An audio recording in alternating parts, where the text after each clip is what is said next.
Castrum Meridianum. Stronghold for the 14th Legion and the seat of power for Gaius van Baelsar.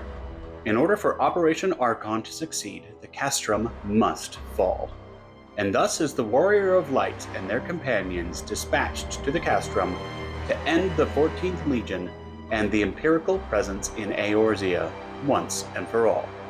Hi, I'm Tyler, Final Fantasy XIV player and amateur bartender, and I've made it my mission to craft a cocktail for every dungeon in the game. And today, we're doing Castrum Meridianum.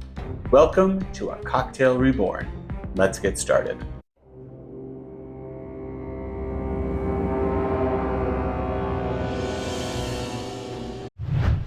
After the beta for A Realm Reborn ended, I hemmed and hawed over whether or not to sub, knowing full well I was going to eventually. I just needed some incentive. And once Ninja was announced, I got out my credit card and the rest is history.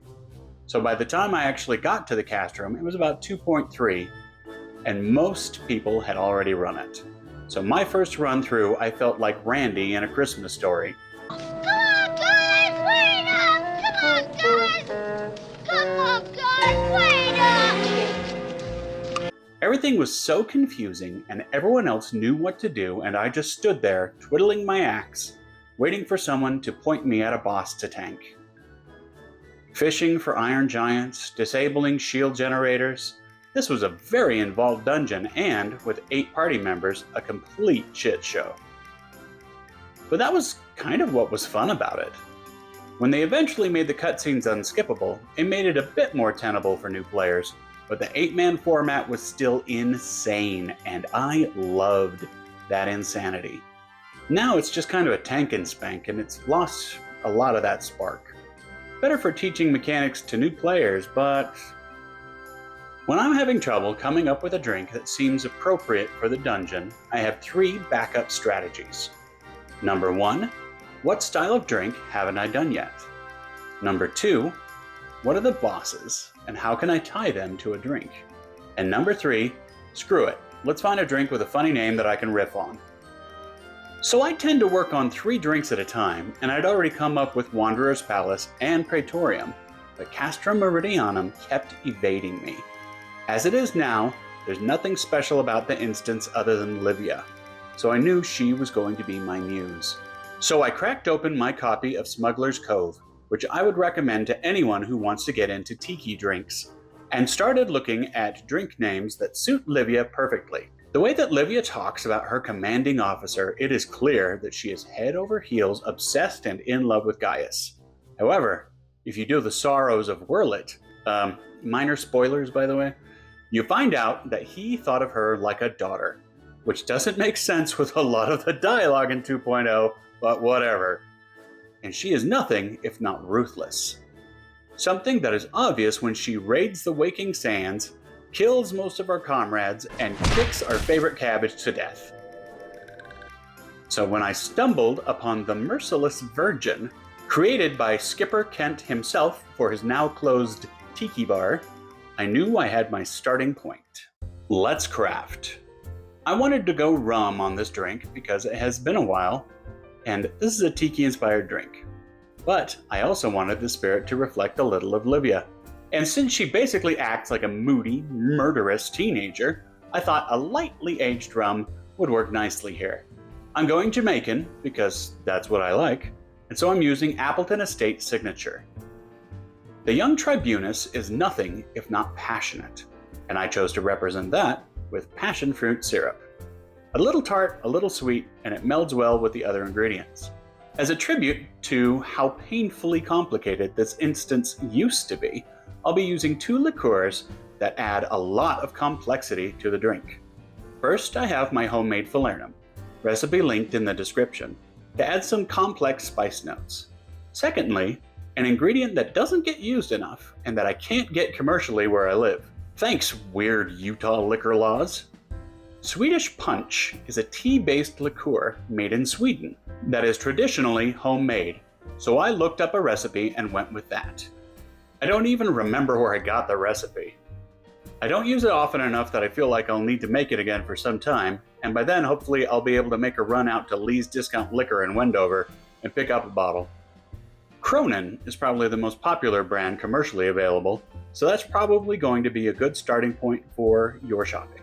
We're going to lighten up the drink a bit with some seltzer, then balance everything with lemon juice. Since this is a tiki-inspired drink, I will be going with my drink mixer, but you can use a shaker and pour it over crushed ice if needs be.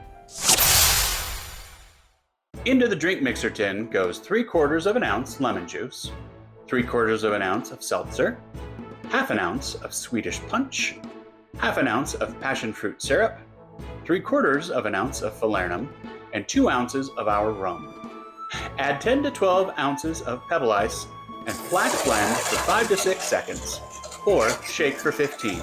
Open pour into a Pilsner glass, and, as a tribute to the original 8-man dungeon, garnish with a Glowcube searchlight, a pineapple frond iron giant sword, and a Buddha's hand deathclaw. And bonus points if you can get it to hold the straw like one of the missiles from the original Livia fight.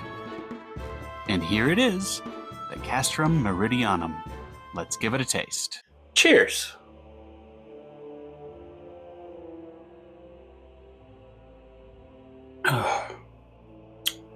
I did not think the Buddha's hand would add that much aroma. It is, oh, if you've never been around a Buddha's hand, try to track one down. They are just the most fragrant. There's no fruit inside. It is just pith and zest. But it's worth it for the aromatics alone. Oh, well, now back to the drink. So, with the drink, you get everything coming at you. Nothing really stands out, but everything is there, if that makes sense. You get the rum, you get the passion fruit, you get the Falernum, you get the Swedish Punch. It all just kind of mixes into a very nice drink, very tiki. Modern mixology, it's more you taste everything. Whereas with tiki, I feel like it's greater than the sum of its parts. And I think that is what we get here. Oh, it's actually really nice. And much better, if I'm honest, than the drink it's based on, the Merciless Virgin. That one's too sweet, especially with the hearing. If I were to make that, I'd use Kirsch. But obviously I didn't use any cherry liqueur in this at all. I replaced it with the passion fruit syrup instead. And the complex flavors of the Falernum and the Swedish Punch really help to just keep everything blended nicely together. All of the flavors are melding together, and I can't get over this Buddha's hand. This thing cost me $10, so I waited to do the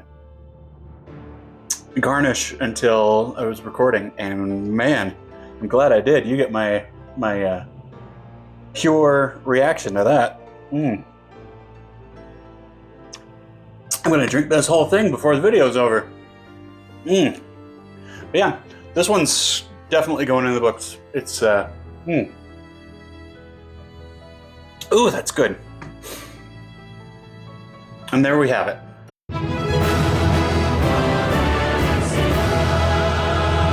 And that is Castrum Meridianum.